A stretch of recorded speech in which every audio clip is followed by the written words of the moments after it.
this is like fun with other, running friends. So I'm like, I'm going to do it because I knew it would put me in a good mood. You are my BRF. What's happening, Eric? There for your victory lap. Yeah. Whoa! How did that happen? How did you do that? And all of a sudden I go to zip it up and I'm like, why is the zipper in the front right now? 0 out of 10 on the recommendation scale. I am literally crying from laughter and from so much love. Oh my God. It's like I see off for your cornhole. And he just smashed Arnie like that and said, you stay out of this, Arnie. And I thought, But I don't run to stay sober. I get to run because I am. And there she was, a halo over her head. No, it's not freaking true. Okay. And he steps to the side and just gestures. Here's the tinkle pot. I don't need to tinkle. What's up, everybody? And welcome to episode 211 of the On the Runs podcast. The winter continues to deliver as the Northeast just got slammed with more snow, so much that even Erica's very important work closed their doors. I finally gave in and turned in my man card today. The country is also recovering from a gold medal hangover, and we got a great guest on today's episode that will help you tone on your own mind when it comes to the marathon. But first, before we get to any of that, I must say hello to my kick-ass rock star co-host, 6-star Erica. What's up? Hello. I am so sad about all this snow. I'm sorry, all you skiers out there. I just cannot get on board. I want spring. I want it so bad. This is too much. This storm, though, is bad because south of us got slammed. Oh my We got God. hit pretty good, but the mountains didn't really get hit not that hard. So that's why you're sad. So this Bummer. stinks. It needs to be the opposite. Flip it. The snow needs to be more north, and we just get a little bit. Yeah. I mean, it's a lot of work. This snow's a lot of work. Your cars are slipping down your driveway. My back is yelling at me for all the shoveling. Yeah. So I had to turn in my man card. But Hold on. I'm going to touch upon that. But let me just tell you, the snowbanks on either side of our driveway, it's to the point where I can't get the snow over the snowbank. I have to walk around it and start on the other side. So do you shovel or do you have a snowblower? We shovel. We don't have anywhere to store a snowblower, and trust me, I want one. I really do. But no, it's straight up shoveling. I was out there for an hour and a half with Brandon, and it took us both that long to get all the snow out. It was just, it's too much. I can't. Well, I felt like a man for the last 10 years and shoveled my driveway and shoveled us out every time. But today, I turned in that man card. What does that mean And I accepted for you? a very generous gift from my dad, who delivered me a snowblower. How is that turning in your man card? I would give any card. I would give 10 credit cards for one of those. Well, I'd kind of need a new house and a garage, but you know what I mean? That is a luxury that you should be proud of now. I'm so happy. So you go, I Carrie. had a blast today snowblowing. So the snowbanks, like you said, are getting so high, it's hard to turn into my driveway because I live on a dead end. It was so satisfying snowblowing our driveway and even the street around it. And then I have a sidewalk for my front yard and a walking path and everything. I snowblowed the whole path. We can easily get to our mailbox now. Can you come to my house next It's time? a game changer. Well, I've done that before. I've gone to friends with this snowblower, actually. So I'm just convinced it's my dad's Eric could really use one. And it's a reason for him to get a new one. And I get the one he had, right? And That's so not bad. this snowblower is a beast, though. It's no joke. And I'm so pumped. So I'm really, my back is thanking me because I'm going to go skiing tomorrow and probably Wednesday before making my trip down to New Jersey, which is snowed in right now, apparently, for cheerleading. Oh my God. You have a week ahead of you, my friend. I know it's you're school vacation week. Yeah. There's no vacation. It's just You're making the most of it. At least you don't have actual work to do. Well, I shouldn't say that either because I'm sure you've got podcast stuff and that's work. That is work. So. Yes. Yeah. It's fun work. Speaking, I heard a really cool skiing story, by the way. You know who Drew Bledsoe is, right? Yes, I do. What do you think Drew Bledsoe's favorite activity to do is? His favorite sport? It's not football? It's not football. It's sledding or something fun that? It's skiing. It's He skiing. loves I would skiing more be. than football. And I heard Really? this story. He's on some other show and he's talking about how he had a contract to the Patriots, like his rookie contract. And he's telling Robert Kraft, the owner, Mm-hmm. about how, he goes, "How was your offseason?" He goes, "Oh, I went on the ski vacation. It was awesome." So when the next contract came up, there was this writing that said if he got injured skiing where he couldn't play, he Mm-hmm. would owe the Patriots money or he wouldn't get paid, something along those lines. He's like, Okay. "What is this?" So he had planned, he's like, "I'm never not going to go skiing." So they had some skiing with his friends. He's like, "If I ever get hurt, we get ourselves down to the mountain." And then everyone, same storyline. I slipped on ice. And then eventually got Run to me the over with a point, car. right? Eventually got to the point where he actually took out an extra insurance policy to cover him if he ever got hurt skiing Oh, and to pay wow. like his contract expenses. Oh, that's Because, too funny. yeah.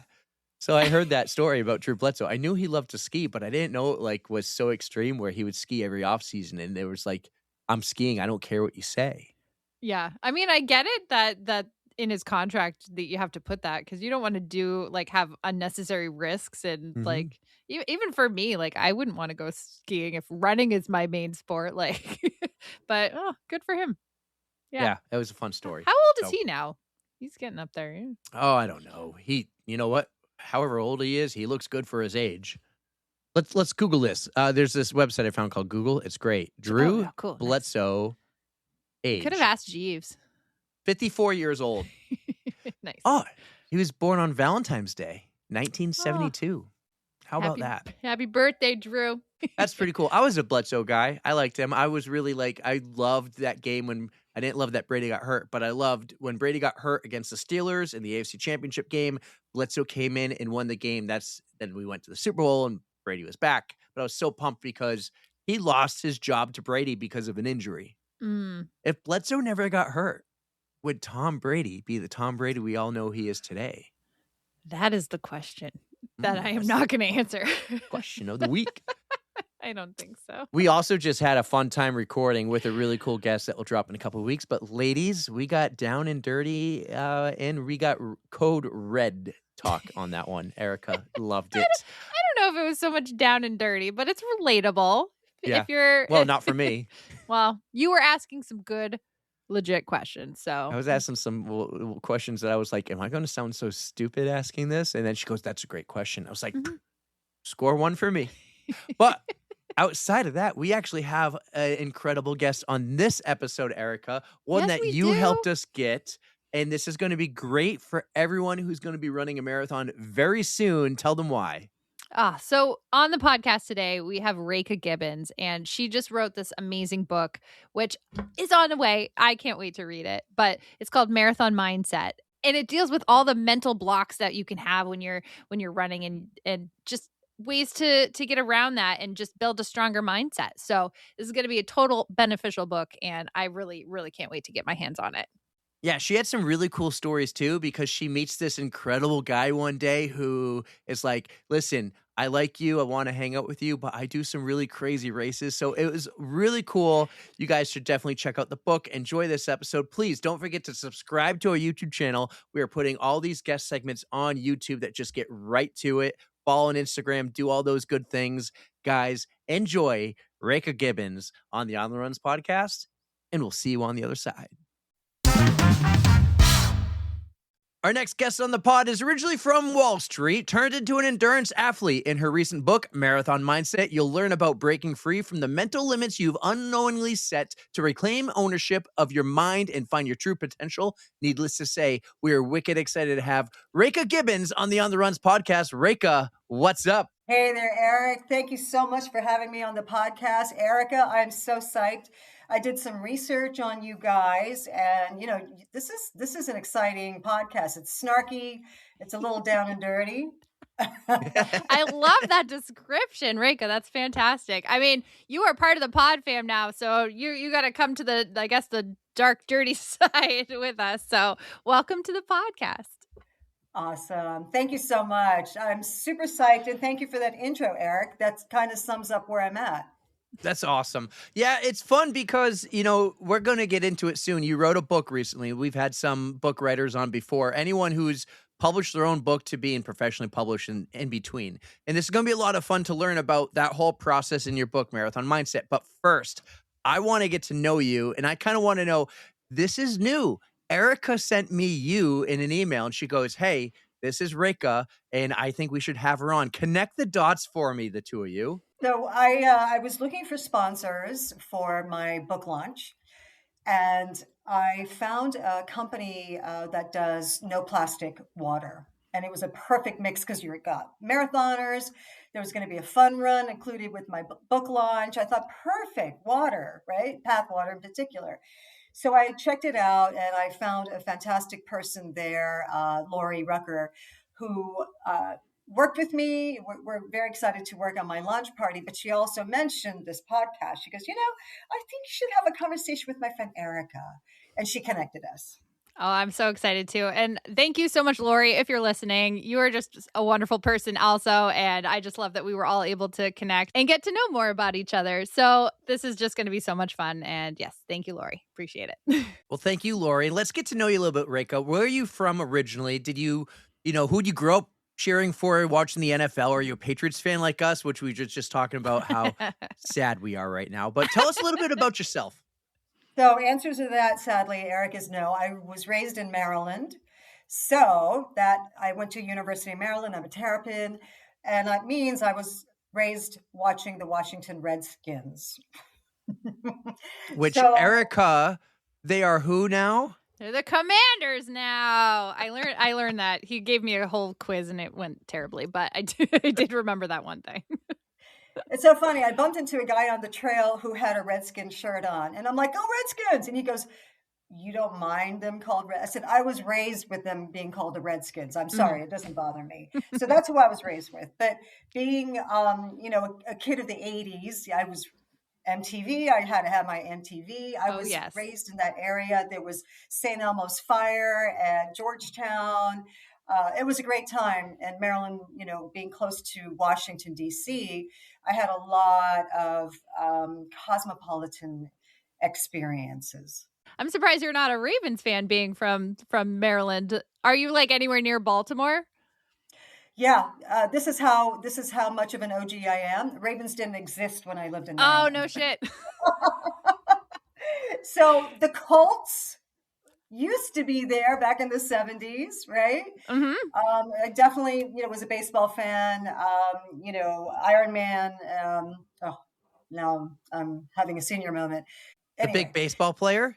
Yeah. Cal Ripken. The Iron Man who played, Cal Ripken Jr. Thank you. Yes. Thank you. Yes. Yeah. Legendary. And I know you guys are involved, you're a New England fan, so obviously you have your take too. But that was the world, it was that Washington, Maryland. I have huge family, very supportive. I've always been a writer, but I knew I was in college. I was ready to get my master's degree in psychology, industrial psych. And I thought, if I don't go out and find myself in the world, I'll never leave.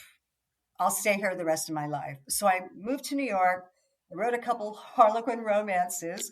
I worked at Doubleday. I used to take the elevator up with Jackie O. No way. And this is late 80s. So this is what's really interesting that I've had a chance to see. Jackie O is from Grey's Anatomy.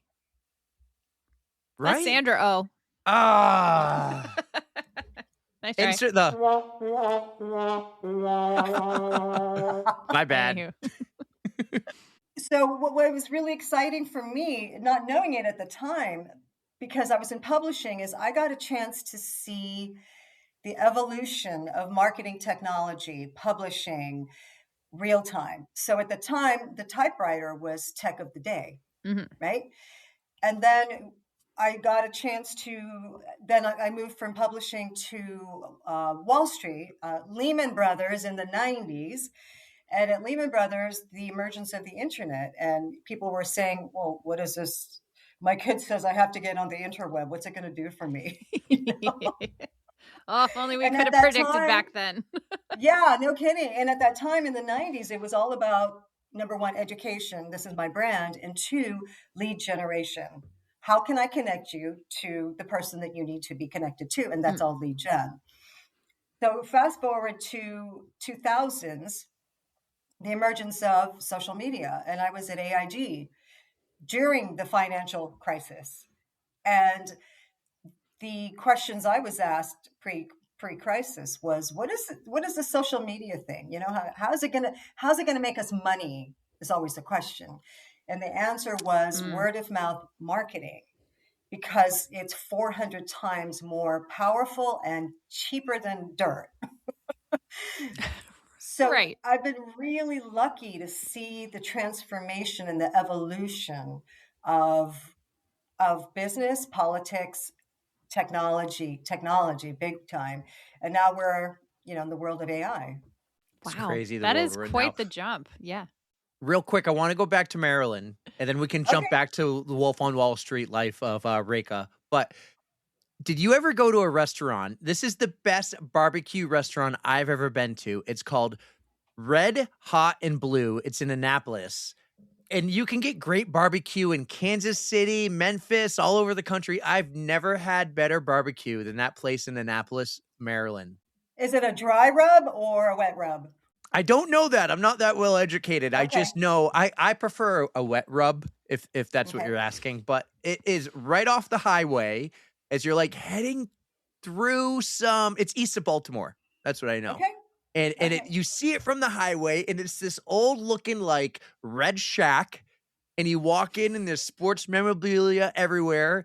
And it's nothing, it's independent. It's nothing fancy. It's just you go in there and you get barbecue, and it was amazing. Red, Hot, and Blue in Annapolis. And All the right. cool thing is I'm going to Maryland soon, and I'm going to go out of my way to go back there.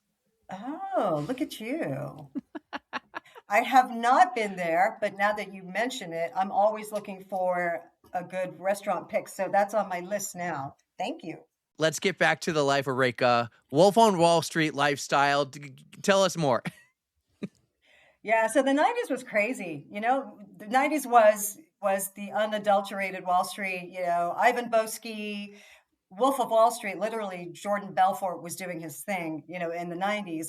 And I was a female, a woman. I was more on the marketing tech side of things. So I sat on a trading desk for vanilla swaps, coffee swaps, equities. And what they were doing, because it was a tech team, they were creating technology for the traders to use.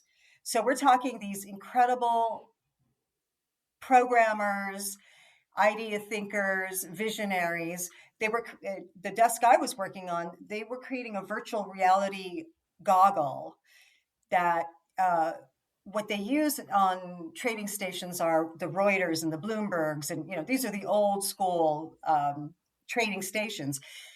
Everything was done by hand, by the way. It wasn't done, digitally. But what they were innovating in the 90s was, I'm going to have virtual reality goggles that allow me to do this and pick this, because they were investing in their traders. They really wanted the traders to have the highest amount of information flow possible. So I got a chance to see some of that stuff. There's so much money going on. I got dragged in to coach one of the managing directors who makes $500,000 just in a bonus, that kind of thing. Must be nice. And he said to me, they said, Rekha, would you go teach this guy how to use a mouse? And I said, okay. He goes, so, literally when you're playing with a new piece of technology, it's not even technology. It's like, how do you learn to use a can opener or, the soda top? It's just learning a whole new set of behaviors. So teaching her how to click. He goes, when do I let go? When do I let go? Oh my God. That's something we take for granted these days because it's just like second nature to somebody who's grown up with this kind of technology. But you're totally right. To somebody who's never seen this before, they're like, what do I do with it? Like, how do I even move it? Like, where does it, what am I looking at? So wow, that is, that's kind of mind boggling. Do you remember the commercial? Super Bowl just happened, right? There's all these great Super Bowl commercials that we've seen. FedEx came out with this amazing one, how easy it is to use FedEx.com. This is like when internet was like really becoming a thing and you could use FedEx.com. And this lady at the office asked the new guy, hey, we really need your help. Can you come help us with shipping? And he looks at her and he goes, here's FedEx.com. It's real easy. He looks at her and goes, I have an MBA. And she goes, oh, you have an MBA. Yeah, we're going to have to show you how to do this then. Nice. I love that. Here's the thing, and throughout my career, as I do speaking engagements, I've talked at universities, Roger Williams University. I did workshops there. That's so awesome. I know, and I love that school. I really do. One of the things that's really fascinating to me is, with the younger generations, the OGs or the baby boomers, they can't find a PDF. Here's the deal. Every generation was an early adopter to the technology of their day. Right? So you think about where you are and how younger kids are like making fun of it. It's like, sorry. We are all the early adopter of the technology of our day. That's so it should give us a little bit of hope and, some props. Oh man, technology has come such a long way from like its beginning and then to where it is now. There's been so many changes and it really is hard to keep up with all these changes. That's probably why I don't do a lot on social media, because half the time I'm like, I can't figure out how to do this. And it's like a willingness to learn. Like, do I want to put in the time to learn this new thing? And yeah, eventually I'll get it. One day. But you've seen it all. And you said you said something earlier like, I'm aging myself. Erica and I are right there with you. We're 80s kids, mid 80s, and then grew up in the 90s. We're right there with you. We've seen it all. And man, life, like it's the joke. Man, we got away with so much stuff because there was no internet back then. And that's, the life's everything's so different today. There's no proof. Right. But that's a cool journey you've had. And at some point you became not just an athlete, but an endurance athlete. When did this happen? Okay, so about 15 years ago, I met my husband on Match.com. Is that still around? I think so. Tried and true. Come on. I think so. There's so many now I don't know about. Look, I'm a proponent of online dating, because hitting the clubs and bars does not find you your mate. Okay.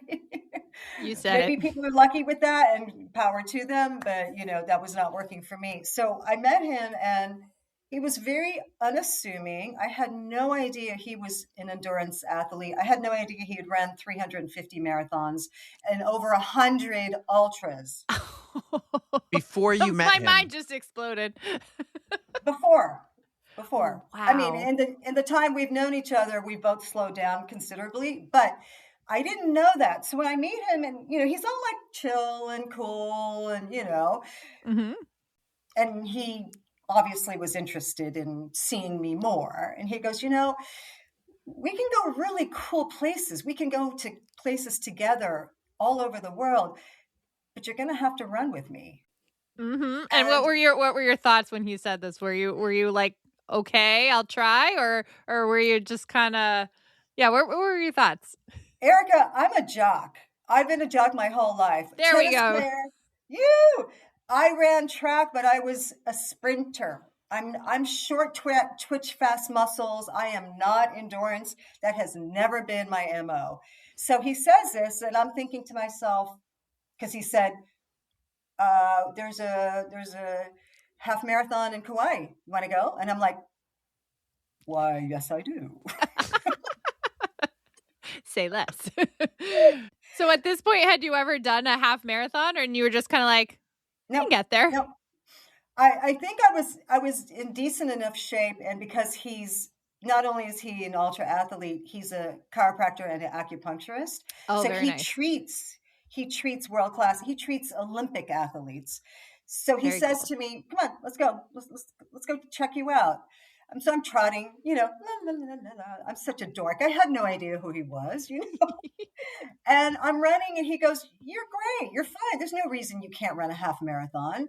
So he trained me and we would do a couple, 2-hour increments a couple times a week. He says to run a marathon, you have to do 70 miles a week. That's his protocol. Mhm. So we're running, and he goes, "You shouldn't be really." He goes, "You're doing okay. You're not tired. You're not hot." I'm like, "Well, we're just running. What's the big deal?" I knock on wood, I must have been in decent enough shape and health where I could keep up. So Mhm. we did Kauai, and Eric was my favorite marathon of all time because it starts at like 5 o'clock in the morning.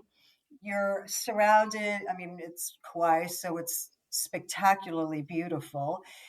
But there's also a sacredness and a sanctity about Kauai and Hawaii overall, where the race director gets up and he blows a shell horn and he says, "Let's say a blessing for the runners." And they do a prayer to protect Oh, the runners and nature.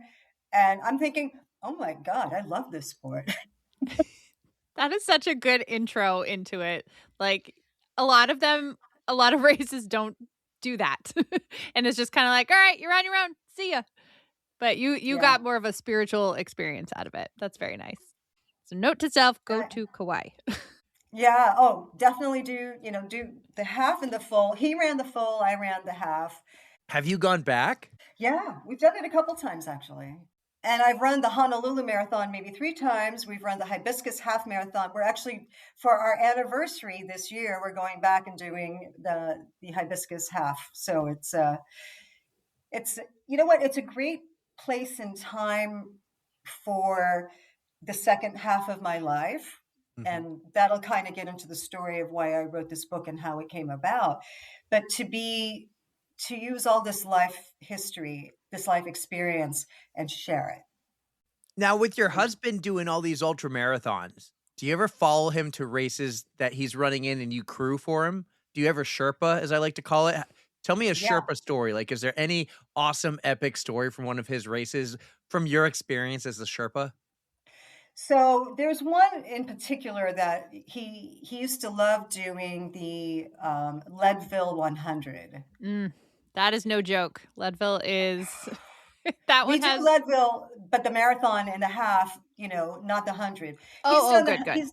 He's done the 100 several times. He's run, again, over 100 ultras. So he's doing this, and crewing for him means just, hey, come on, let's go, let's do this, let's go. So he sends me a picture of him. It must have been higher up and on the ascent back, and it's a picture of him with Lance Armstrong. Not a big deal. And so he says, I knew that Armstrong was going to pass me and then have to come back.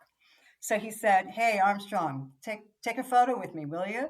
So Lance goes, yeah, I needed a break anyway. So he has a selfie with Lance Armstrong. Now, this is after the cycling stuff, because Right. Lance is a spectacular athlete. His VO max is like 85, insane. Oh my God, I didn't know it could go that high. He's a spectacular athlete. So whatever has happened before, the point is he still works his ass off. Oh yeah. So Wayne was just, he's like, look what I got. That's amazing. That's pretty cool. You know what's cool about Lance, and this goes for a lot of athletes we follow sometimes, is once they're done in their prime of their main sport, you still see them doing epic shit. And he's still out there doing epic shit all the time. I think when you're hungry like that, and you've got the nuts, the stuff, it's hard to become mediocre. Some don't have the nuts though, but they're still extreme. If you get that, Lance Armstrong, people. Anyways. How did you describe us earlier? The dirt and dirty or something? Snarky. Like, yes, you're spot on. You're We did spot it. on. But so you meet this amazing guy. He sounds incredible. Like, we'll have to have him on. Maybe do the two of you and hear some stories. But you meet this incredible guy. At some point, bring us to the book here. Bring us to like what brought you to the book. What brought you to how you use your mind and you can change and train your mind to get in the right mindset for these races. Yeah, I actually, this was a heartbreaking story, but it changed my life in the best way possible. So as I was mentioning, I speak at universities, I do workshops. And 3 years ago, I created a brand to leverage all of that, my own business called The Generational Guru, where I create harmony with 5 generations in the workforce. It's about learning how to lead for each generation, because again, each generation is so different. And I had this stuff on it. I'm like, oh baby, I know this. I love talking about this. And I would do workshops not only at our Roger Williams, but also at Montclair State, 2-3 day workshops. And the kids would come up to me and they'd be like, nobody has ever told me this. And I was like, that's what I'm shooting for.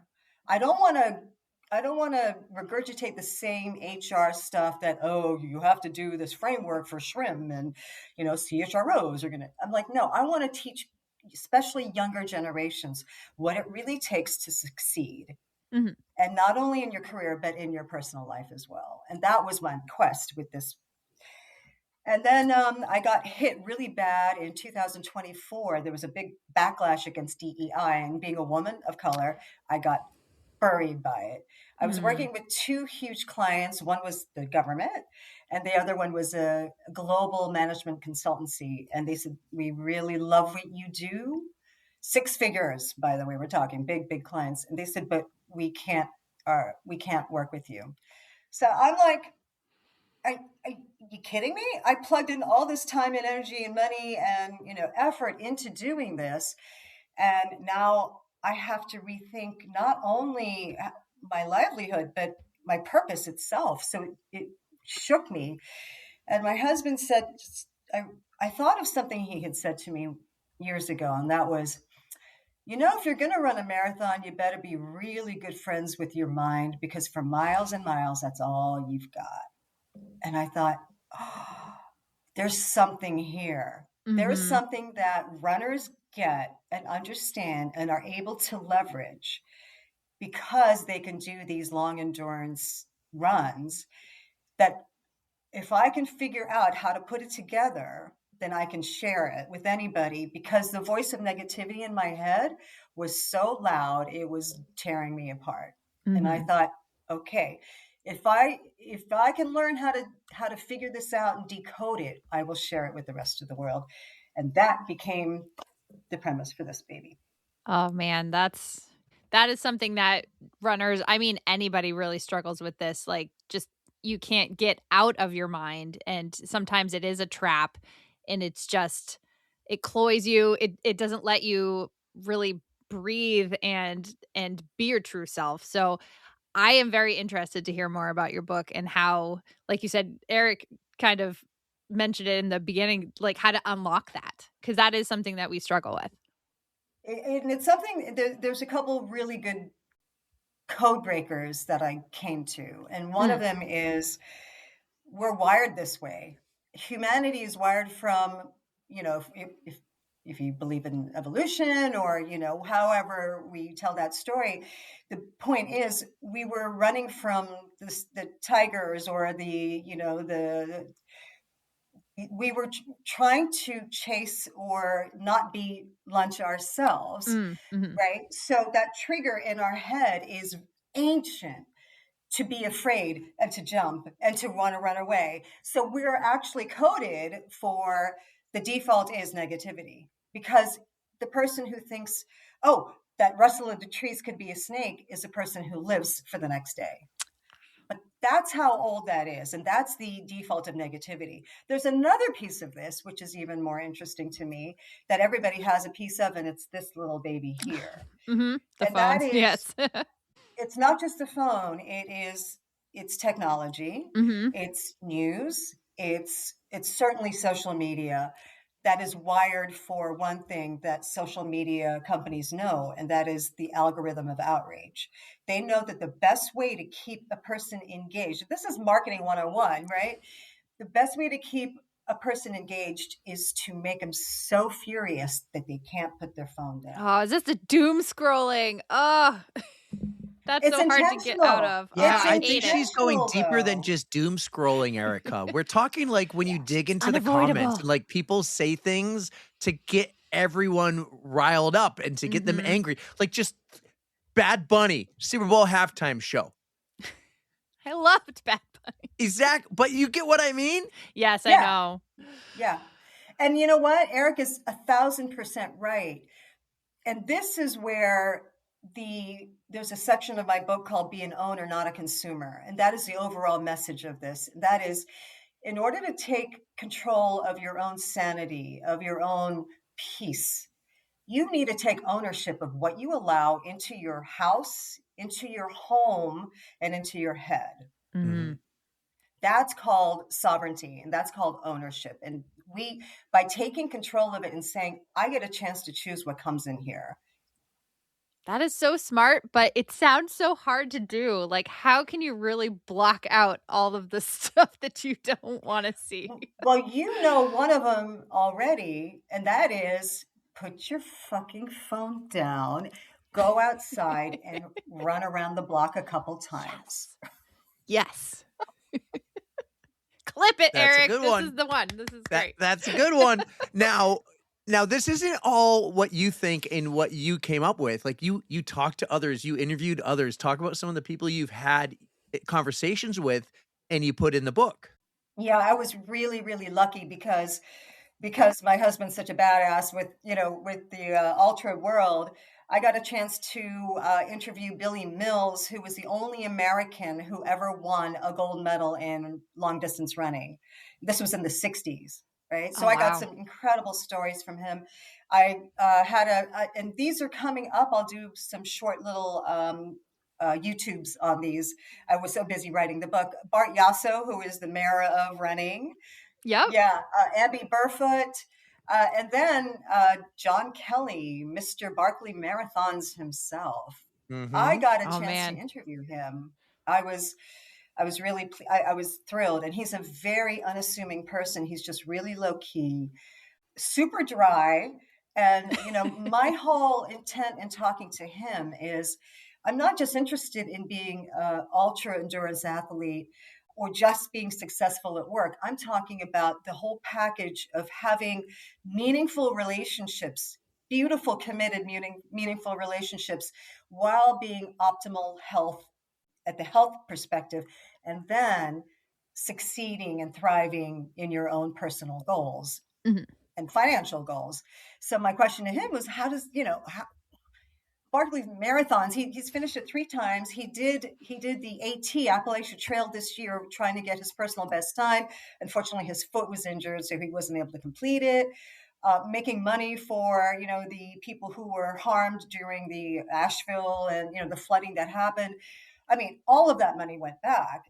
And he's also a tech co-founder. And I'm like, how do you do this? I mean, how do you find a way to succeed in all 3 of the pillars, to me, that are the power hitters? And he said, honestly, my life is a lesson in constrained optimism. He said, all 3 parts, my wife, my family, my job, and my running, know where I'm at all times. So we managed to make things happen using those limitations. So that's a chapter that he's in. It's called, constrained optimization. How do you make it happen? Oh, seriously. Balance is so difficult.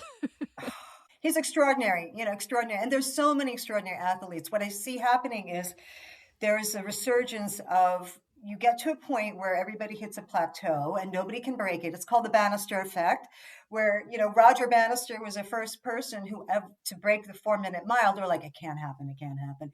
Roger did it. And a month later, another person broke the 4-minute mile. So it just shows you that humanity, all you need to do is think, wait, if somebody did it, I can do it too. Mm-hmm. That's all it takes. The limitation is a self-perception, or it's a perception that has to be overcome internally. Man, the mind is such an interesting organ. Like, I don't know how else to describe it. It's just, like you said, you can unlock things as long as, like, what's stopping you? If somebody else can do it, why can't I? So that is definitely a mindset that it helps motivate. But just trying to think about how it actually works that way. Like, why does your mind, if but also how it's working, like when you're in the middle of that ultra or in the middle of that race. Oh, is man, the way especially, I kind of view this book, like how the games your mind is going to play with you in the middle of your marathon or your race or even your training run. It's like, for me, Yes. I just got to say to myself, next step. And then once I hit that Mhm. step, I'm like, I can do one more. Mental fatigue, like when your body is physically fatigued too, your mind does not operate at its full potential. It's like when you're trying to think of the lyrics of that song, Erica, in the middle of your ultra, and it's Layla, and you're singing it, you just can't figure out that's Eric Clapton, Layla. The But mind you works can in you keep mysterious going, ways. Amerima. Right. Right. And you're like, That's what it. is this song? Layla. Oh. You mentioned chapters. So Mhm. I want to talk about a few. I want to highlight a few chapters in your book here. Give everyone a little bit of a taste here without giving it all away. But one of them, an early chapter in the book, I think, is the OGs of running. Talk a little bit about the OGs. So I love this whole concept because the OG piece of it is, original gangster, old goat, whatever you want to call it. I love that because there's so much preciousism. Preciousism. I don't know if that's a word. I think we're becoming so curated and so. Oh, I'll take care of. Oh, I have to hydrate at mile 5. I think there's such a Take a goo every little 45 minutes and 15 before. And yeah. yeah. And what I was lucky is because I got a chance to hear from my husband Wayne and his cohorts who were like New York Runners Club back in the 70s, that kind of thing, right? And they would tell me stories about back in the day, because running at that time was slap on your shoes and they're basically slippers with a little bit of rubber at the bottom and you get out the door. That's it. you know?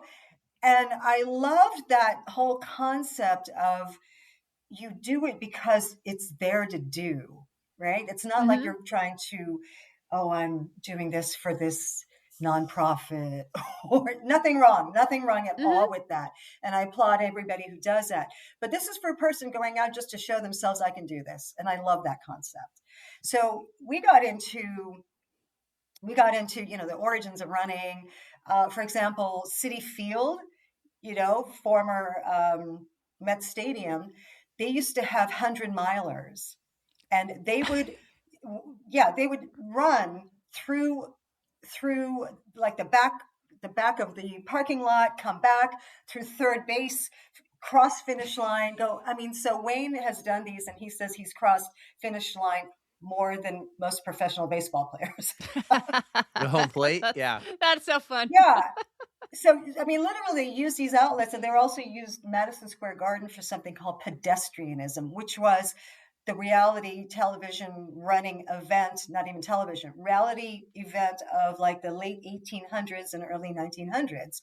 And it would be 5 days events where these guys would just run, and they would be smoking, betting, food, oysters, bands playing, booze. It was a circus. And pedestrianism was, because you know what? Here's the thing. People want to be entertained. And that was how they were entertained at that time. And then let's get to some fun stuff here.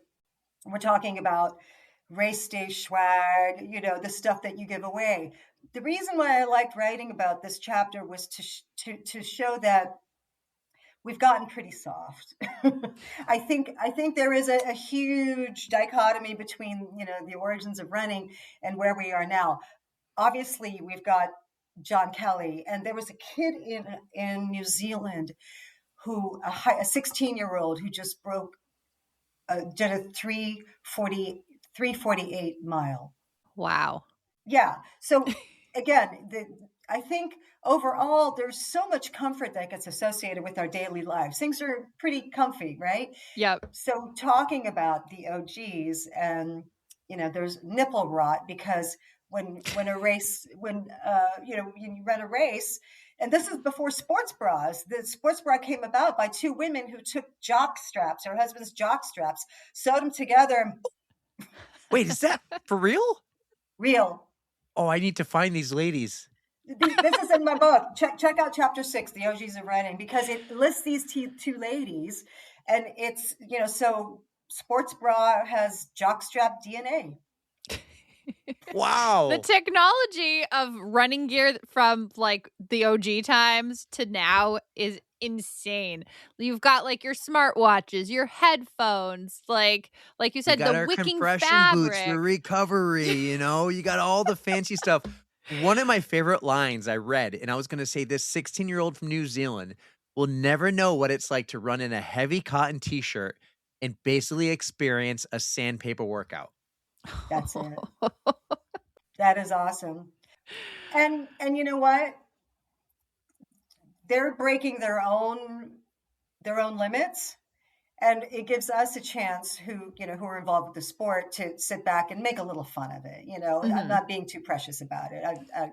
I'm not breaking any records myself, and I'm so grateful for the sports bra ladies. I've never done Boston, but one of the fun things is Yeah. at the race giveaways at Boston Marathon, which I know it's coming up for you guys very soon. There's beef stew. That's what they have at the so you'll get your water, you'll get your little goose, and you'll get some beef stew at the finish line. It's like fantastic. It's cold. You want something hearty and salty. That is one of my awesome. favorite Ironmans is we had lobster after. It was in Maine, and I was like, I want that lobster. Yeah. Can you give me an experience that you have yourself personally, like training your mind? Is there a moment in a race where you like something clicked? Yeah. I think my favorite time probably was the Honolulu Marathon, because you do a long, 12 miles, and then you're going down this highway, and it's hot, and highways are not fun, No. they're just, and so you have to turn around and come up it. And I'm like, oh God. And speaking of Ironman, we did the Kona, and Kona is on a volcanic island, and you're running on the highway. It's 113 degrees, and it's middle of July, I think, right? It's like, who does that? October. The half is in the summer, but yeah, October is the big world championship. Yeah. Yeah, it's never not hot in Hawaii. In Kona, you're on the Queen K, and it's just forever and ever and ever on that bike. And then you're right, you turn around and you do it again. And it always feels uphill. I've not done Kona yet, just like you have not done Boston yet. But it's just like, that is such a tough game on your mind when you're looking down like a tunnel or a highway, and you never feel like you're actually making any progress. And I think the click moment is when you stop and ask yourself the question, why am I doing this? Is it to get the finisher medal? Is it to prove that I can run this race? Is it to be out here, get a really badass workout, and feel good about myself? And that's what it ends up being for me, Eric. It's like, I'm here to get a really amazing, I'm not breaking records. Nobody's going to be deluded by that. But I am here for an amazing workout, to experience this landscape, to experience the people around, because energy is such a big deal. When you have, absolutely, you know this, right? When the people around you are part of that, if you find your Peloton, then you run with them, because it really gives you that added edge. Honestly, that's one of the reasons why I like ultra running so much, is because you just form such a community, and everybody's basically miserable. So you can commiserate with everyone, and you can kind of feed off of their energy. Like, somebody will see that you're in a real low place, and they'll be like, all right, we need to make some jokes. We need to tell some stories. We need to uplift you and get you through this hard patch. And like, many of my friends have come from these ultras, and they are just so amazing. And I keep coming back to these races because I know they'll be there. And every time you just meet new people, you make new friends, and it's just a wonderful circle that I like to keep coming back to. I think that's the best thing about running also, is a community, because, runners will take care of their own. Yes, absolutely. Tell me some things you do while you run. Like, do you listen to music? Do you listen to the On the Runs podcast? Are you like me and you listen to nothing at all? Erica is one who has to have music on all the time, even if she's running and having a conversation with somebody. What are some of your running like quirks here? So I'm a non-carry something with me person, except except a little lip balm. That's it. Mm. So for me, and luckily I usually have people running with me, so we'll have a chance to have conversation. But to me, the big bonus is running outdoors. You're exposed to nature, and there's always something so redemptive about nature. I really feel that nature is the restorer, and that's actually a chapter in the book where go outside to be in nature because it will restore you. You know, we're so tech heavy, so I don't like to have tech with me when I'm, doing. I have my little fitty bitty, and that's it. That's just to count my steps. But I that me, I prefer to be immersed in whatever location I'm in and absorb as much as I can of that element. That is a great reason to get out there. And I know for a lot of people the reasons that get you out the door may differ, but I mean whatever it is that does it, just praise it. And that's the key. Get out. just it there's a couple other things. We were talking about this earlier that runners understand, and that is the ability to visualize. I see myself running past mile 12. I see myself getting on the 18th mile. 20 comes and I'm flowing. I feel, because the visualization is one technique that's used. And then the other is to play it out in your mind, right? Just act like it's happening, because your mind doesn't know the difference between you playing the piano and your mind playing the piano itself. Mm. These are the techniques that are shared in the book, where we go into a really deep dive into the science, the neurobiology of what runners do, and others who are experts at reprogramming the mind and leveraging for high performance. So you said that you started this book, was it 2024? How long did it take you to actually compile the whole thing and collect your interviews and just collect every piece of the puzzle? So the idea started coming to me, and it didn't quite hit me in 24. It hit me in 25, early in January of 25. But when it hit me, because I've had this idea at the back of my mind for years, and that is what running marathons teaches me about leadership. And it's just kind of an idea, But when all of this stuff happened, I thought, wait a minute. This is personal now. This is really personal, because that voice of negativity was like, "Mrr." So I said, I spent the first, all of last year doing research for the first 3 months, heavy writing. I had a editor who I was working with. It wasn't me, because I would have missed your misspellings. Oh, Eric. There are actually some in there. I'm like, what? Oh my God. But tell me if you catch any, and I'll fix them in the second edition. But I had a fantastic editor who changed things for me, because I was writing it like I would write one of my workshops. Oh, here we have some flows, and here's some diagrams, and here are some exercises we can do. And she goes, tell me stories. And because of that, Erica, this book is something completely different than what I really thought I would write. It came out of me in a way that I never anticipated. And because of that, it's more personal and more intimate. That's what I think readers are going to enjoy most is it's a way to connect to you, but also learn a little bit more about themselves. Beautifully said. Now tell me this, the book is coming soon, but it was supposed to be here already. You and I were chatting, and I told you about what a code brown is, an oh crap moment. And I think you had a code brown around the time this book was supposed to come out. Tell us the story, and then tell us when we should expect this book. All right. So when you asked me the question about code brown and I was doing research, I'm like, oh shit, I have a real code brown. So the book launch was scheduled for January 24th, in just past January. I had the Rockefeller State Preserve that was at a gallery opening. I had Pathwater as a sponsor. I had all this stuff planned, and then the publishing team said, well, we haven't launched yet formally. And I'm like, okay, but as long as I have books, because Mhm. I have to have Important. books to do a book signing. Exactly. Yes. And they were like, well, if you rush, maybe you can get some copies before for the actual launch. So number one, the book hadn't launched, and two, I didn't have books. Oh And I'm no. like, What am I supposed to do? yeah. So I spent an outrageous amount of money to have it shipped to me right away. And then we get hit with snowstorms. Oh my God, that was that weekend. That was It like was that 2 feet of snow.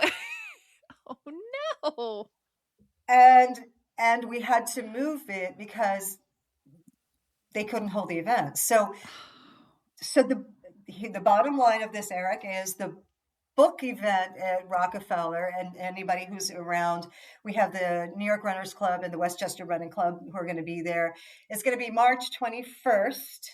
Ooh, coming From up. 1 to 3. It's a Saturday. So excited. But the book is now live on Amazon. Matter of fact, it's hit bestseller in 3 categories. Oh, I'm so excited for you, Rekha. Thank you. Congratulations. Now, Thank you will this so be like much. available for Erica to read on like her Kindle or It something? Or is. do you Well, want not Erica only to do that, your check it audiobook out. too? She'll do So it. behind me, this book collection I have is all of my running books, and I do feature a bunch from our author friends that we've had on the podcast. So I am going to be adding your book to my collection. Absolutely. You know what I'm going to do? I mean, if you want to get in Kindle, you'll get it right away. But both of you will take this offline. Send me your addresses, and I'm going to send you signed copies. Oh, you're wonderful. I'm going to take you up on that because I need to display it proudly right behind me on the podcast. So thank you so much. I love that. And, I'm so excited because one of the things that I got a chance to do was, being a business person and being a marketing executive, I prepped for this. So I was able to get a quote from Brian Tracy, Mhm. who says this: if you're serious about limitless achievement, this is an indispensable guide that will transform your mindset and unleash your unstoppable self. Oh, I love that. I got some big things coming up this year that I'm going to need some help kind of unpacking. So we'll be reading it. I'm there for you. Thank you. Thank you. All right, so I'm pulling up an image right now. This is the book cover. I love to ask everyone, how do you come up with this book cover? Erica, it reminds me a lot about Patrick's book because it's somebody running. It's the foot, the heel in the air. But this one's really cool. I got to know, does this have a little Hawaii theme? Because could that be like lava in the shoe or something? How do you come up with the cover of your book? I like that. I like the lava idea. So I wanted to have the impression of somebody taking a journey, right? And obviously it's a race, it's a marathon. But the thing that drives is the power of the mind. So having the neurons in the shoe shows that the real master is not Payne Wall at 22. It's not the elements of the weather. It's really your mind. So the more you become friends with your mind, the more you nurture the power inside of you, the rest of you get fueled. So I'm trying to portray that the real game is in your head, guys. Let it run the show for you. And those are my legs, by the way. Marathon tested, baby. So for those of you who are on YouTube and who haven't seen it on Instagram yet, it's the bottom of the shoe. It's kind of like the roots of a tree or the veins in your blood vessels going up to a brain when I see it on the bigger image here. And I really like that. I like what you're doing with marathon mindset, and you're running and it's a trail race. It's an ultra. It's Erica's favorite thing in the world to run on a trail in mud. So I think it's awesome. Great book, nice color. And yeah, the lava. I It don't know catches what you. made me think of that, but the lava. I mean, it's neon. That's I think the word I was going for, but it is very eye-catching, and that is something I would absolutely pick up. Oh, that's so exciting. Thank you, guys. I really appreciate it. One last thing on the book, like for anyone who wants to pick up this book, like what do you hope they get out of it? I hope that they get that running is one of the best ways to keep your mind healthy and calm. Not only your body, but your mind. And also, it's a great way for kids to drop the distraction and rewire, because what you're doing is rewiring. The running itself forces your mind to rewire out of a state of distraction and into a flow rhythm. Both of you know this because you're both runners. It forces. So when you're running, when you're moving, you can't think about, oh my God, what did that text say? Or your mind actually smooths itself out into an easier course. So applying that day to day, applying for, everyone, makes you a calmer person. And also the thing I wanted to share is that, if the voice in your head is being mean to you, and if you've ever wished that your mind was your friend and not your enemy, there are ways to do this. That is a great tool, and I can't wait to learn how to do that for sure. Erica is our big reader in the group. Erica, how many books did you read last year in 2025 alone? Well, you track pages, right? You even track the pages and the words. Well, I have a spread, like I have a Google Doc of how many books I do read, but I do listen. So as long as you count that as reading, because I am technically comprehending the words, I have read, I think it was 75 books last year, and that is one of my high years. So I'm most certainly going to add this one to the list. I think also using the audio when you're running is a brilliant way, because it's doubling the impact. You've got this incredible, beautiful sound or thoughts running through your head, and then you're treating your body to an outdoor workout at the same time. Best of both worlds. And, this just came to mind because we talked about audio versions of the book. Will there be an audio version? Okay, now here's my next question, because I had this conversation yesterday with Ryan from Recycled Percussion, Erica, and he went out, for Justin's book, he went out and he tested a lot of audio readers. Like, there's people who do this professionally, and they vetted over hundreds of them trying to find it. Who's talking in your audio version? And if it's not you, how do you pick that person? I'm going to do it because there's so much personal storytelling, but I would love to take you up on getting connected to your friends, who do this, because there's a lot of content. I have exercises in it. I have downloads, interactive quizzes, and I also have those interviews. So for me, the ultimate is this Audible that you can click on or go to resources that aren't in the book or that are more interactive. So anybody who's doing that kind of work, I'm so interested in learning more about it. Yeah, I'll make that connection for you. I'll help you there. Love it. Yeah. This is so cool. It's going to be an experience. It's not just a book. It's a whole experience. Now, I'm excited. I don't read books, but I will. I told Erica I'll start to. Not that I can't read, by the way. I know how to read. You have a lot going on at home, man. But my point is, all these people offer me the book too. And Erica will actually read your book. I want to change it. If you still want to send me a book, you send me a book and I'll put it on my wall. But if you do send me only one, I would love to give it away to a listener and do a little giveaway contest or something. Awesome. That's what gets me excited about it. So you can still send me one and I'll put it on the book on the bookshelf. And I'll listen to the audio tape. And Erica's going to give me her credentials. She still hasn't, but she will. He has a lot of audios he's got to read. I'll definitely send you, I'll send both of you your own copy signed, but I'll also give you one for the reader, because this is a limited first edition. So this guy right here that you're looking at is going to be obsolete within the next couple copies. So it's I feel extra special now. You're not off the hook yet, though. I would still love to. We have to have you and Wayne on to hear some of these amazing stories. So we need Wayne back. But we have a couple final big questions. Erica's is really tough. It's a hard one. And mine's pretty fun, I think. So I'm going to go first. My question is, I want to hear a hot take. Do you have a hot take? It can be running. It doesn't have to be running. It could be like pineapple doesn't belong on pizza, or it could be running based like, why are you putting carbon plates in your trail running shoes? Give me a hot take. I think the hot take and this could be, I think that people are so obsessed with other people's opinions, with other people's what they think. It's like, oh, but so-and-so said this. And, and news is just rife with, it's not even news, it's infotainment. And I think we need to grow up and understand people. You're being entertained, okay? An opinion is an opinion, and do the research to figure out, is this fact? Is this reality? So to me, my hot take is everyone can have an opinion. Everybody should have an opinion, but understand that we're being entertained. This is what the end goal is, to entertain you, to keep you engaged for as long as possible. And the people who do the in-depth, willing to take the time to research it, are the ones who probably get the biggest payoff.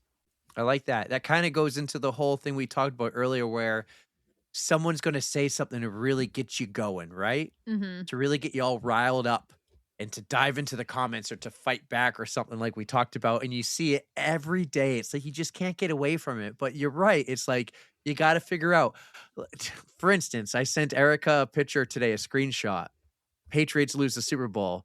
Apparently Cardi B and Stephon Diggs break up in the middle of the game. I'm like, did they really break up in the middle of the game, or did it happen before? Are they even broken up? Is this a rumor? And it's like, it triggers. It absolutely triggers. Then you dive deep and you're like, is this true? You don't know what to believe.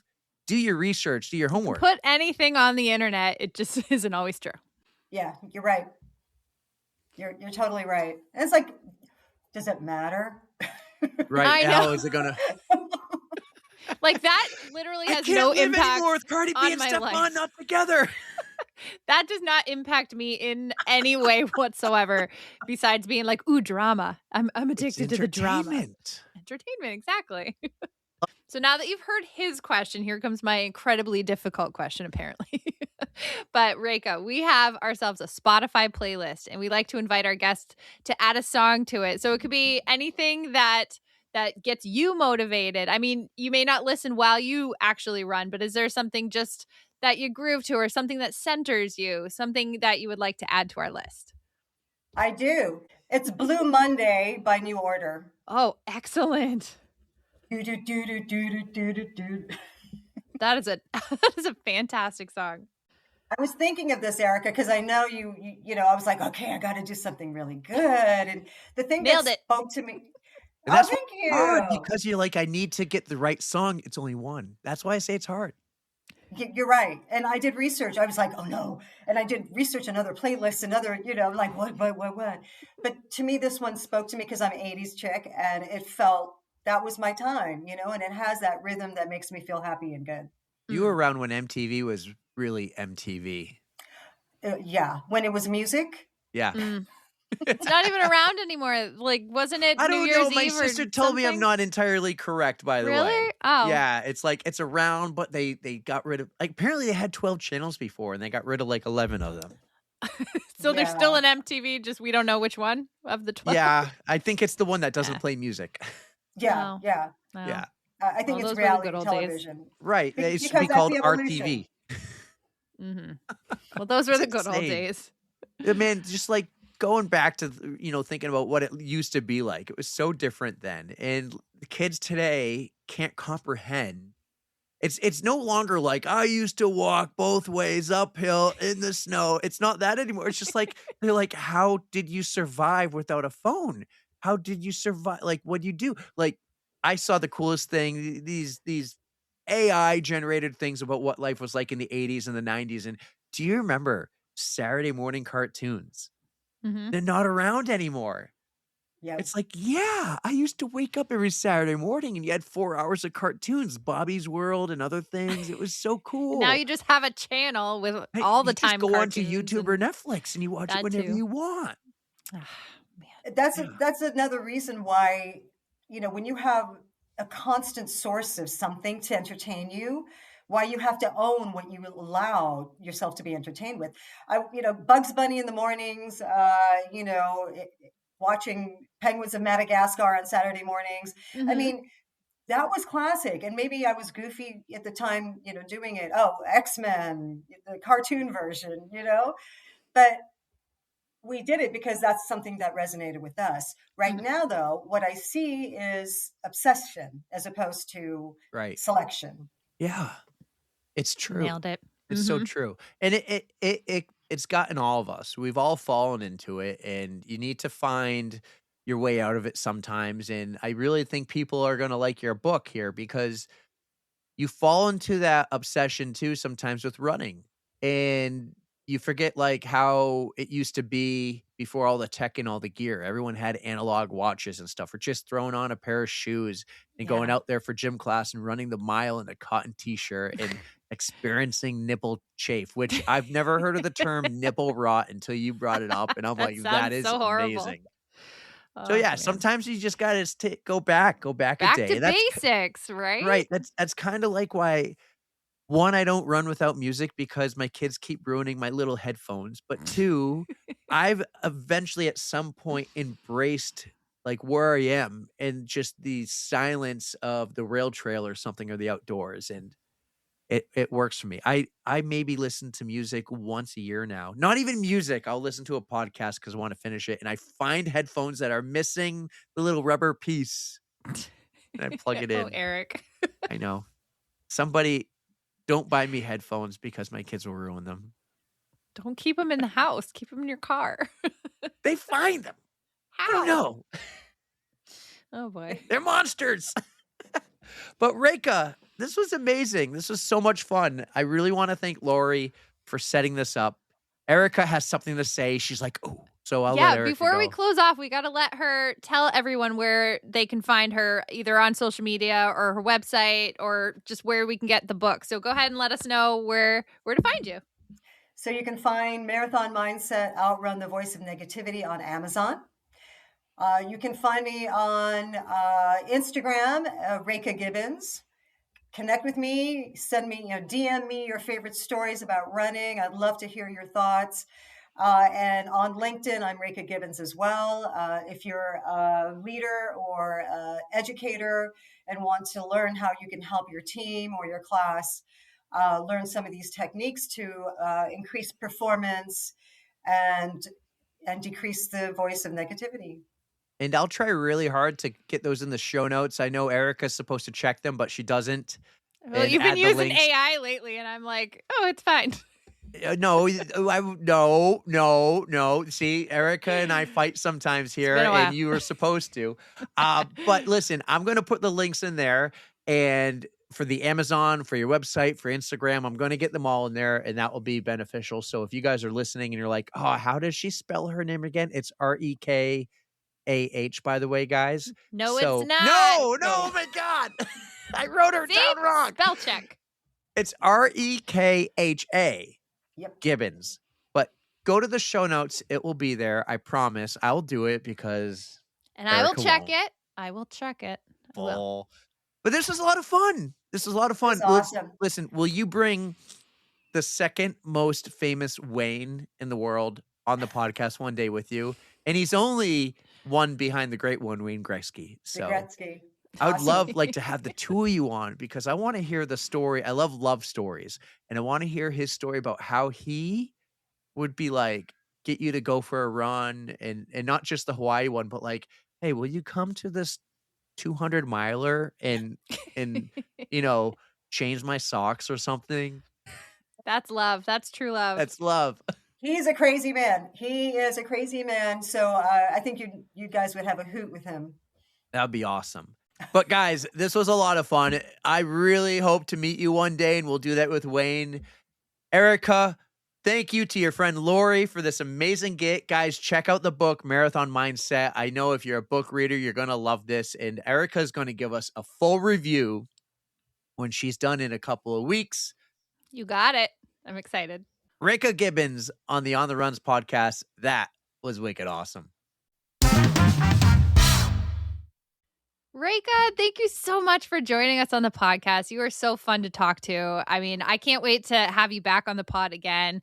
Hopefully you can get Wayne to come join you too, because I'm sure you guys have some awesome running stories between the two of you. And next time you're in the area, just definitely let us know because we'd love to meet you in person too.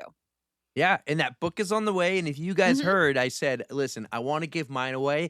That is going to happen. We're going to do another book giveaway. This is our second book giveaway. The first one was the Why Run When? You can smoke and Drive at the Same Time from Patrick Lieber. We all know that one. I think we've done a couple book giveaways for him. We did one official like Instagram book giveaway, and then he's donated for other fundraising events. So we're going to do this when the books come in. Erica is probably going to read the book before we even get to that. Like she's going to get it in the mail and start reading it because she reads a book like every other day. I don't read as many as Celeste, but I read a lot of books. Yeah.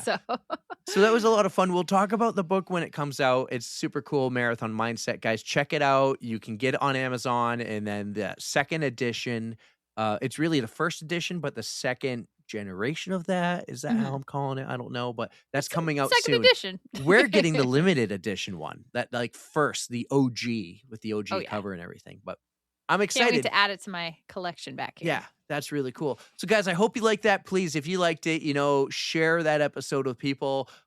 Share our Instagram with people. Subscribe to the YouTube channel. Just help us do the good thing, the growth, and grow this podcast. And we'll get more amazing guests like her and like the one we have next week. And that also is what helped us got people like Ashley Paulson, who just set a world record. Not a big deal. So proud of her. Can I even just, I can't wipe the smile off my face, and I did not even do that. But Ashley, you are a freaking animal out there. So she just ran the jackpot 100 miler this weekend, and she broke the world record for women's time. I think she had like 12 hours, 19 minutes, and 5 seconds. 34. Nice job. She did it. She broke the record by a solid, like, what was that average 12 and a half pace was per her mile, though? 7:12. 7:12. You are good.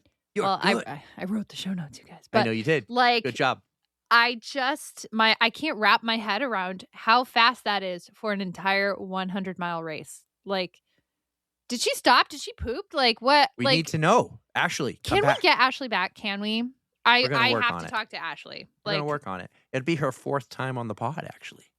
Not enough. We need her more. Like, she just brings so much energy, and I love her. So I'm blown away. The amount of training that she did, she put in so much work. Like, I follow her Instagram, and I see what she's out there doing. She's got such an amazing crew behind her, and like she even has me wanting to try those little like buzz bomb sticks that she uses. Like, have you heard of those things? Like, no, but it's got to be a secret. Oh, yeah, I probably will. Oh, that'd be super cool. That would be super cool. Andy Glaze was there because he was running it too. He posted. And he was, God, you know what? Great job, Ash. Like we'll talk more about it when you come back. But I was DMing her, just saying how proud I am and how honored we are to know you and call you a friend. So honestly, that was awesome. That's the sentiment. She's just incredible. So. Next month is March, and we'll talk about March Madness. But before that happens, it's somebody's birthday. Happy birthday to one of our very own Patreons, Erica. Leslie. Oh, Leslie, I love you. I'm very sorry. I saw it so late, and I didn't get to wish you a happy birthday on your actual birthday. So here we go. We're wishing you a happy birthday now. We think you're amazing, and I miss you. I need to go I need to go out for a run. That's kind of key, but I need to run with you and Emily and just see you guys again. So yeah, and I got your email. I'm gonna email you soon. I know I said I would, but we'll talk. You know what I'm talking about. If you want to know what we're talking about, you can join our Patreon, because Leslie's one of our patrons, and she's amazing. Thank you so much. She's a great friend too. Next week is March. And we have decided on the March Madness is going to be medals. Is that correct, Erica? Or do you decide you don't want to do the work and we're going to go shoes? I'm running with it. I like the medal idea, but I kind of want to take this in a fun direction where we get input from our listeners. So you guys can send either me or Stooley in the Wild or Eric. Like, we're going to compile a whole bunch of pictures, but I want to see your most unique medals. It doesn't even have to be a medal. Did you get like a cool something from a race? Right. I think that would be so fun and original, right? We're going to include obviously my New York is going on there. My Ironman's going on there. But no, we do want like a buckle. If you got a cool buckle, we want a ribbon. If you got a cool ribbon. Yeah. I want to see something different. It'll be a lot of fun. Unique. Couple requirements. Please send pictures, but don't send the picture with you in it. If you can just put it on a table maybe even put a white piece of paper or just one color underneath it where it's not like crazy loud. I'll make a post about this, maybe with an example too. We just like don't put it on your granite counter that has all those colors. We want Put it to some pop paper, on the put some paper underneath it. Should we go with white? Just do you have white paper? Put it, or give it just one color that helps it pop. Like choose wisely the best color for your medal that helps it pop, but don't have it be loud. I'll make a post. We'll take about 2 weeks to collect these, another week to, build the March Madness. And we'll do March Madness right around the time March Madness is actually happening, which actually always ends in April. We'll try to end it before, but it'll be like a couple weeks to build it and then a week and a half to 2 weeks of doing March Madness. It'll be a lot of fun. I'm just going to need some of your input, Eric, about how to break it down. Are we going to do it by regions? Or because I don't think it's fair to have a Chicago medal going against your NYC, because that's just like... We could just like do some random generator. Oh, you know what? That's probably a good idea. Yeah, that way it's less of a popularity contest. Or the other thing is I would trust you to take them all and tell me, build it yourself the way you think is the best. All right. We can get some input here. I will try my best, but just make sure you guys send me some pictures of only those medals. Yeah, and don't send her like thousands. Send her just some of your favorites, and then if we come to the point where we need a few others, we'll go to Rachel Runs for Medals. Hey, I have a huge collection too, but you do too. I do want some engagement here, you guys. Let's get into this. The gooder would be cool. Like if we could do a best of, I still want to do that. Like maybe find your favorite 8 or 16 and send them to me. And do you want me to do that? I'll do that. I have way more gooders than I know what to do. But you just do your favorite like 8 or 16, and we'll do a little mini gooder one. Or do we save that for next year? We'll decide. But I'm sure by next year we'll have an even more ridiculous amount of sunglasses. So we'd have a lot we'll to do the choose from, big like 64 gooder region when Gooder wants to sponsor it. But there we go. Yeah. Hey, couple other notes from your notes. Actually, one from me. Okay, I got a couple before we finish with yours. Thank you so much for doing your show notes. I'm trying. Honestly, I'm not great at it, but when I think of something, I'm trying to just go right into the notes. You just need to go in there and add a note. Yeah, it doesn't need to be pretty. It's awesome, though. Couple things. Apple. We still need to talk. Let's not call it that, actually, because we don't want the algorithm. We're just going to call it Fruit Podcast and Fruit Phones. So I'll have to give an update on my Fruit Phone again after it's been a little over a month. Okay. But yeah. The whole back button thing, like where the back button? It's insane. Alex Baker, thank you for telling me about on Facebook or how I swipe from the left to the right, but it only works on Facebook and Instagram, not all the apps. I don't understand how these people don't live with the back button being on the bottom corner. And my sister's like, oh, I just usually do it with one hand. I go, do you have a 5-inch long thumb? Anyways, we'll talk more about Fruit Phones later. But Fruit Podcast, the #1 podcast platform in the world. I don't know why when the other ones just do so much more for your podcast if you're a creator. They're finally turning a stone here, and they're going to add video to Fruit Podcast. They didn't do that before? No, oh, wow. They were so far behind. Like everyone was doing video, but we couldn't do like on our BuzzFeed or Buzzsprout, we couldn't do that because just the way it all distributed. And you want to be on it. You want to be on the Fruit Podcast platform. And most of our listeners are Fruit Podcast listeners, but we can soon add full episode videos to Fruit Podcast. So I'm going to work on that soon. That's going to be fun. And then video is just such a cool element. And you get to see my beautiful face and Erica's gray streak. And did you see I sent a picture how you and Sidney Crosby, the captain for Team Canada, meant to be kind of have the same gray streak? I'm going to start wearing my hair down and have the part where the gray is just in the front. I'm going to call that the Uni-Hollander. So there we go. And the other note I have, back to Rekha's episode. Remember when she was talking about being in the elevator with Jackie O? And I was like, oh, the girl from Grey's Anatomy? You're like, no, that's Sandra O. Sandra O. I'm embarrassed to say this. What? But I Googled who Jackie O was. And when it popped up, I was like, oh, yeah, Kennedy. Yep. And then I did like a deep dive into John F. Kennedy, Robert Kennedy, all the Kennedys. Oh man, and, you like, fall down those rabbit all holes. Man. his he had a kid who was a stillborn. He had another kid who lived 18 hours. I like deep dived into all his brothers and sisters, his mom and dad and all that. And then like the most recent, so the longest Kennedy to live just died a couple years ago from like of his siblings. Mhm. And Jackie died in 94 or around then. Yeah, one night I just deep dived into them. When I Googled who's Jackie O, and I was like, oh, that's who Jackie O is. That's a depressing rabbit hole, man. Like, I don't know. That's I know, really sad. lots of sad things. Lots of Mm. sad things. Mm. His daughter is still around. Yeah. No. Oh my God. The other thing. One of them just died like 2 years ago, stranded in a canoe with their 8-year-old son Oh my in god, Chesapeake dude. Bay. Stop So many it. Kennedy tragedies. Like you could do a whole episode on that. Oh my god. I know. Don't. Please I know. don't. That would have been his niece. Oh, But all right, Stop enough of it. this sad stuff. No, we need one more sad thing actually. But Pod Fam, Cara D'Amato, we're pulling Ah. for a speedy recovery. Send her all of your healing vibes. She just had hip surgery. I mean, she talks about it in her book if you read it, but she's been dealing with some hip issues, and I'm glad she finally is getting it fixed. I mean, I have friends, KJ, who know what Yeah. it's like to finally just get it done and how it can be game changing and just feeling relief. I know it's going to be a tough road, but if anybody can do it, it's Kira. So speedy recovery to you. Speedy recovery. And to end this on a happy note, an excited note, we have some Pod Fam that this Saturday night, and I say Saturday night because it will be Sunday morning where they are, they're running the Tokyo Marathon. Erica, let's shout some out.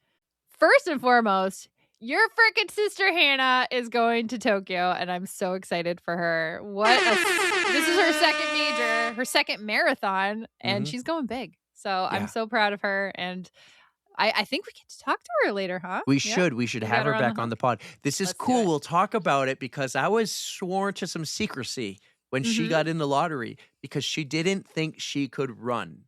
Oh, And we'll talk about it later, but there was some things like, it's her wedding anniversary for one. She's going to Mhm. make her husband go out to Tokyo to watch her Oh, run a marathon. bummer. Yes, you are. gonna go to Tokyo, bummer. But the real problem was I can say this actually, she had a vacation already planned for the very beginning or the middle of February. So she just got home from that vacation and now she's flying out to Tokyo tonight, Tuesday night, if you're listening. my And she leaves gosh. at midnight, a direct flight, Tuesday night at midnight, Wednesday morning, Yep. straight to Tokyo. She lands there Thursday morning. Expo is on Friday. I think she's going to do a little Instagram takeover on Expo Day. Yay! And then she's got the marathon on Sunday, Saturday for us. And we'll see if we can talk to her after. She will be over there. It's not hard, though. The internet is an amazing thing. So maybe we can I get her proved on that after one. the marathon for a quickie. I really hope so. It's going to be awesome to find out about her experience. But I hope she goes out and finds all the cool stuff to do, eats all the food, just sees all the sights. It's going to be great. We have 4 other Pod Fam members, though, out there running. Shout out to Ann Keene.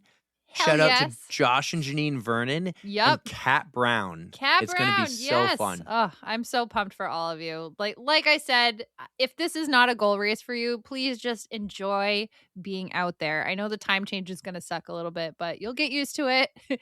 You're going to just have such an amazing time. It's honestly something else. It's so great. So Yeah, have have fun. a freaking If you blast. post any stories, tag us and I'll reshare. Like, I'm excited yeah, to see everything absolutely. you do. But Josh, I'm not resharing any Speedo pictures. Josh, run Tokyo out there with your Speedo on. Oh, that would Josh, be great. if Sam Do Adams it. takes Do you, it. by the way, they get to pick the outfit. They just need to say you're going to Do wear what you have on it. in that photo. They might give you a special Sam Adams Speedo, but that's what you're running in, bud. You did that to yourself, man. Sorry to laugh. Oh, that would be really, really fun for everyone. I don't know how is running a marathon in a Speedo. Have you tried that yet, Josh? I don't know. No. Wonder what the weather will be like that day. But Ooh. it's anything like 2018. Oh no. We'll for talk better more weather. about Sam Adams in Boston maybe next week too. We'll I mean, we gotta yeah, do we'll like a see. poll in spring thing that we did for Tara. We gotta do that for someone Oh, special. well, the decision is made this coming Wednesday, so or Sam it's Adams, pick my Wednesday or girl Thursday. 6-star. Please pick 6-star. Please. I won't wear a say this. Speedo, I know but you I'm guys think fun, I I'm swear. not saying this truthfully and honestly, but I am, because if she gets to run the Boston Marathon, I don't have to worry about next year or the year after. And I know she'll be all about doing the podcasting and the content and cheering at mile 19.2. Oh. So if she can just run this year and get it out of her system, I don't have to worry about it anymore. So I'm your See? biggest fan right now. I'm literally crying. This is so funny. That was the best pitch I've ever heard. Thanks, dude. Yep. Yeah. And I'm not even drinking one today. I drank one on the pod the other day. Last Should've night clipped for it. the Yeah. emergency pod. Guys, I hope Emergency you pod. enjoyed that too.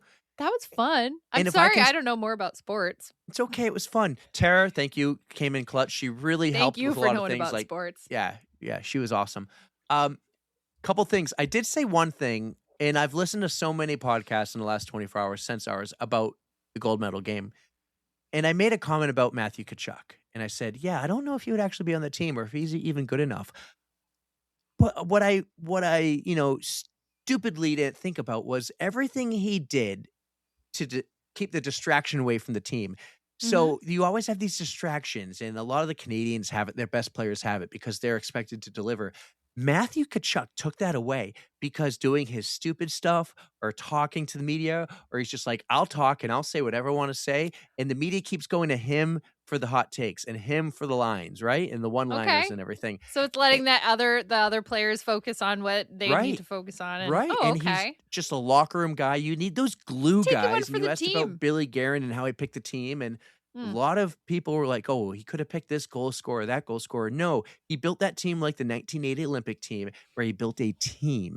And there's guys on that team for a reason. It's not to score goals, it's to kill penalties. Did you know, I missed this, the USA did not allow one power play goal the entire tournament. And that 5-on-3 penalty kill for over a minute and a half in the second period that you slept through was Yep. so clutch because of the team they picked and the guys they had on that team for a reason. And Matthew might not be on that team in 4 years, but he played such an important role He earned a spot. off the ice and also on the bench. Good for So, him.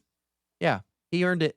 And not going to say I was wrong by saying he didn't have a good tournament, but off the ice, man, he played a crucial role. So, pumped for it. Gotcha. USA all the way. Men and women. Bird, yeah. Men and women. Last note. I Yeah. know some people might be like, ugh, cringe over a phone call in the locker room. Listen, hockey players are the best people in the world. There's no one better than a hockey player. They will do anything for you, take their shirt off their back for you. That was an awkward moment, I would say, in the locker room on that phone call for some of them. And when there was the laughing, those guys on that men's team are the biggest fans and supporters of that women's hockey team. And they've been huge supporters of them for the longest time. They go to all the Boston Fleet games. They go to all the USA women's games. They train together. They do so many cool things, camps and everything in the summer. They promote hockey together. They do so much together. It's not men versus women for the USA hockey. It is all together. So, I've seen a lot of that in the last 24 hours from people who want to say it. And for good reason, if they want to say it. No judgment. But I am going to defend those boys and those girls in USA hockey because they're good people. And I can still hate the Tkachuk brothers when they're not on USA and they're playing against Boston. Because they're dirty. Are they really? They're dirty players. They're like a Brad Marchand. You love to have them and you hate them when they play against you. I mean, I guess so. There you go. Yeah.